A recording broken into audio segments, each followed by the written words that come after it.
Contoh, orang sholat wajib 5 waktu. Sholatnya ini belang-beleng, dalam artian kadang khusyuk, kadang enggak, kadang melamun, kadang menghayal. Tapi ini karena kesalahannya di dalam mengerjakannya, maka kesalahan yang semacam ini adalah kesalahan yang dimaafkan, kesalahan yang dimaklumi.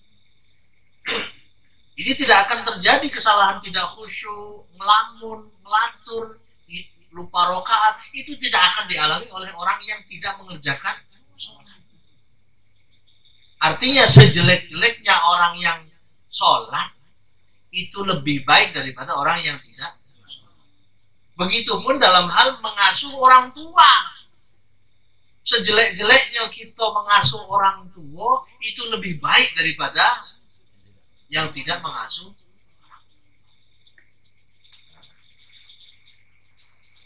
Kembali, orang yang berpotensi menjadi ahli surga adalah orang yang mana bapak ibunya ridho dengan dia. Yang tadi kita belum tahu sebagai suami atau sebagai istri kita ridho atau suami kita ridho atau belum tahu, karena belum sampai di akhir umur. Ridho apa Iwan? Ridho ya. Saya teringat Kiai Ulin Nuha yang di pondok Kudus itu, beliau meninggal. Kemudian padahal sama itu, si suaminya juga waktu itu sakit, si istrinya sakit, tapi nampaknya lebih dulu yang dipanggil adalah istrinya. Kemudian begitu istrinya sudah meninggal, dihabarkan oleh santrinya, apa ikut ke mundur, Bunyai sudah wafat. Apa jawabannya? Oh iya, saya sudah ridho. Itu sudah surga itu.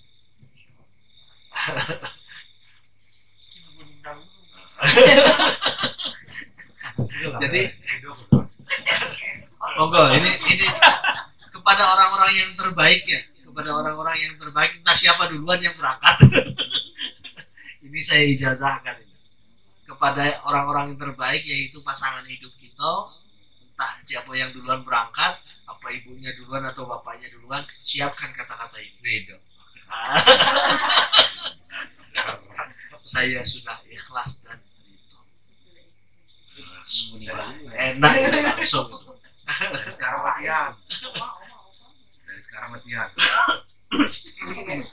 Latihan ya. Kemudian dengan orang tua bagaimana? Dengan orang tua bisa juga dilatih semacam itu. Kata Pak Iwan tadi betul, dilatih. Pak, masih lagi sakit, jangan marah dengan saya Pak Yo. Meskipun kadang saya rewelnya sayang sama Bapak. Rewelnya ini saya ini kado cinta sama Bapak, semacam itu kan. Saya diridhoi Pak, meskipun saya ini sok-sokan pintar dan lain sebagainya. Tolong saya ridhoi saya Pak. Latihan juga tuh, ya.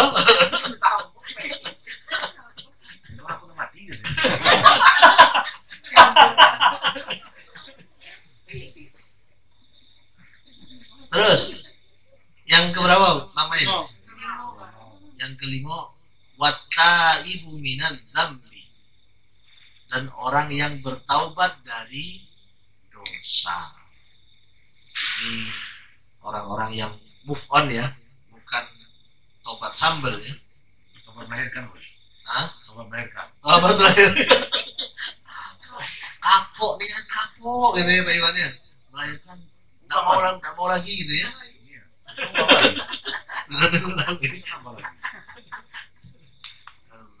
Jadi orang yang taubat sungguh-sungguh meninggalkan maksiat, meninggalkan dosa,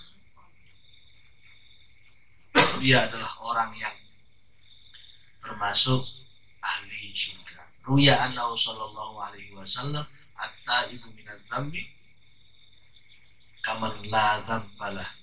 Orang yang bertaubat dari suatu dosa kaman la dzambalah, seperti orang yang tidak berdosa.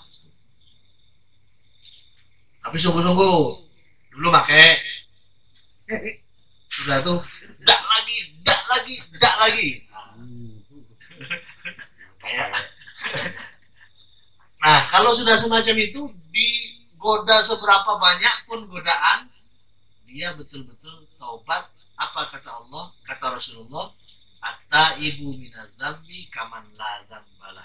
Orang yang sungguh-sungguh bertaubat dari suatu dosa di hadapan Allah seperti halnya orang yang tidak berdosa. Rawahu al-Baihaqi wa ruwiya annahu sallallahu alaihi wasallam qala kullu bani Adam khatta'un wa khairul khatta'ina at-tawwabun. Setiap bani Adam, setiap anak cucu Adam, kita ini kan anak cucu Adam, enggak? Ya.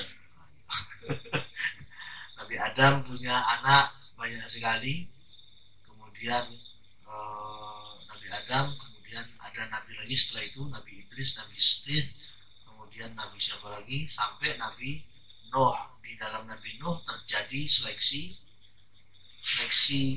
orang, seleksi manusia. Yang dibawa oleh Nabi Nuh hanyalah 4 orang. Siapa namanya? Sam, Ham, Yafid, terus siapa lagi itu? Kalau nggak salah ada 4 orang.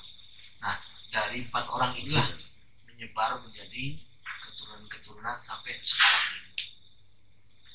Nah, setiap Bani Adam adalah orang yang pasti bersalah.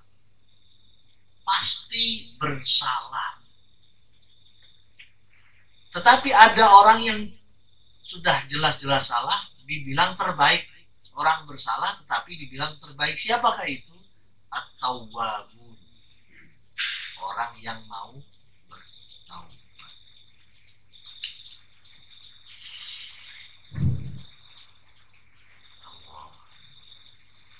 Kalau sudah ngobrol-ngobrol taubat ini dulu berat ini.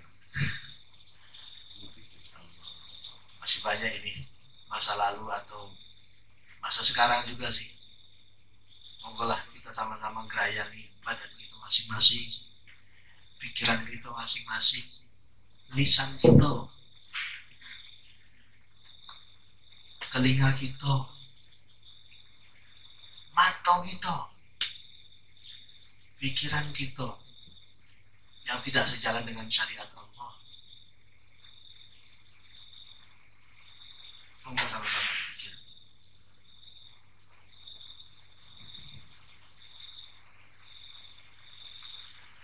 Mau berubah atau tidak, mau taubat atau tidak, itu kitalah yang memikirkannya.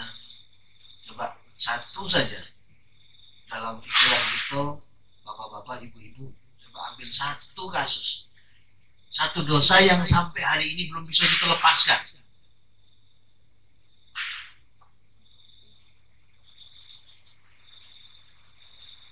Monggo dipikir, monggo diingat.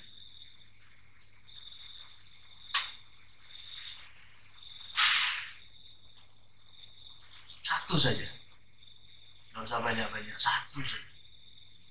Dan renungkan itu, taubatkan pada malam hari ini. Dan insya Allah dosa itu yang sudah lalu-lalu akan ditutup oleh Allah, akan diampuni oleh Allah. Tetapi sungguh-sungguh. Monggo, gak usah malu-malu dengan diri sendiri. Gak usah ditutup-tutupi lagi dengan diri sendiri.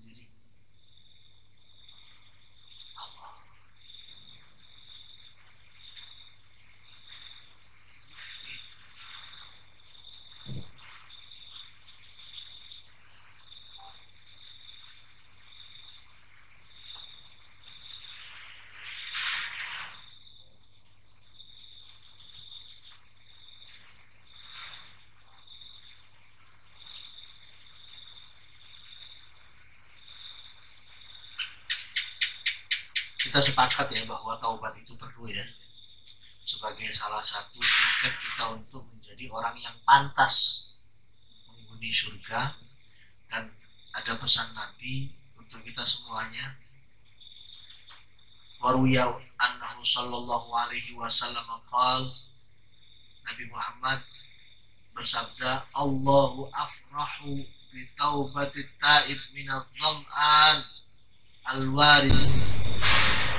Allah itu adalah zat yang paling berbahagia dengan taubatnya orang yang sungguh-sungguh.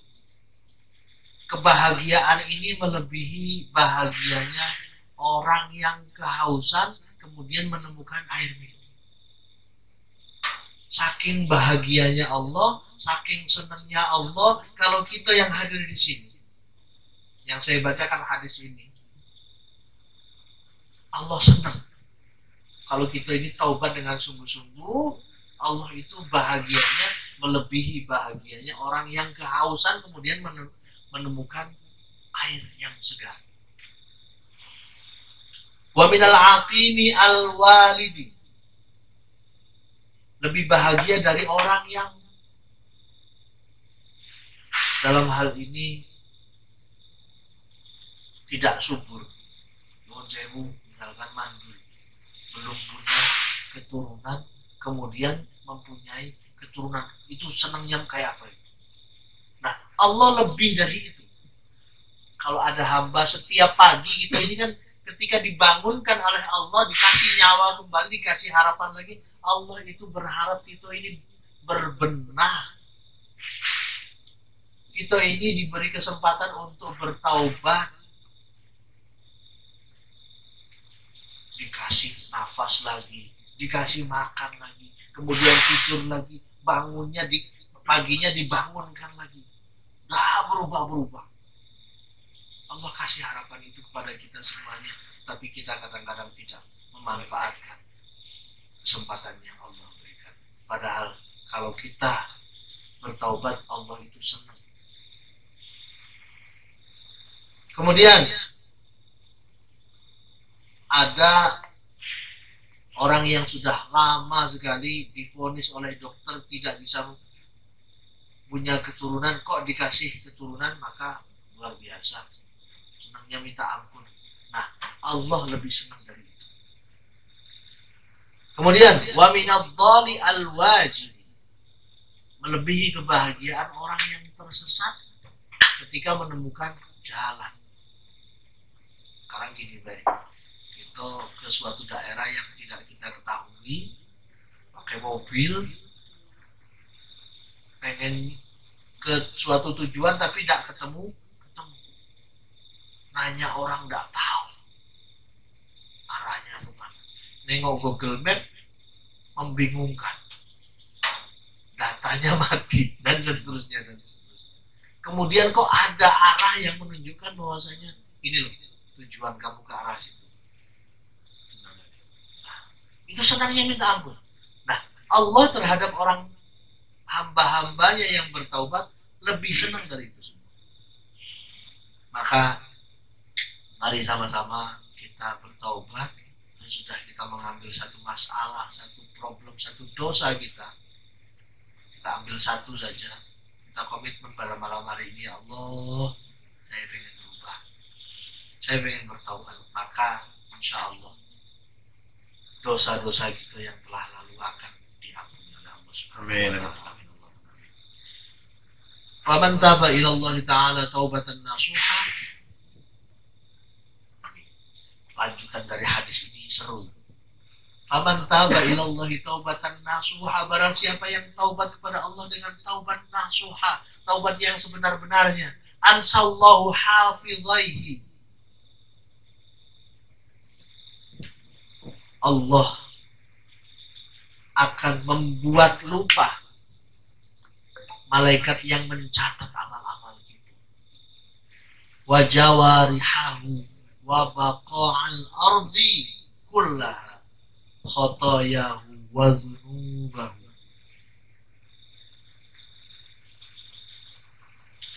Malaikat pencatat amal ini akan Allah jadikan lupa, catatannya hilang, tercoret-coret Pak Iwan, bingung. Nah, kemudian bukan hanya itu, wajawarihahu, anggota tangan kita ini punya rekaman. Tangan kita punya MMC, punya memori, punya kamera yang suatu saat bisa dibuka oleh Allah Subhanahu wa taala datanya. Kalau kita sudah bertaubat, mulut kita yang dulu sudah pernah melakukan maksiat, kalau kita sudah bertaubat, ini akan dibuat lumpuh. Apa sih manfaatnya lupa? Al-yawma nakhtimu ala afwahihim wa tukallimuna aydihim wa tashhadu arjuluhum bima kanu yaksibun. Pada pengadilan Allah di yaumil qiyamah, di yaumil akhir nanti, semua anggota tubuh memberikan saksi.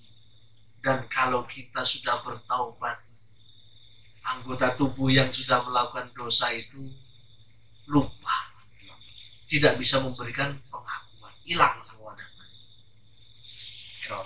Error error gitu bahasanya ya. Wa baqa al-ardi, tanah bumi yang sudah pernah kita injak, kita tempati, tapi bukan untuk kebaikan, tapi untuk kemaksiatan, ini menjadi saksi yang memberatkan nanti. Tapi kalau kita sudah bertaubat, maka hilang juga datanya, error juga datanya. Allah akan membuatnya lupa.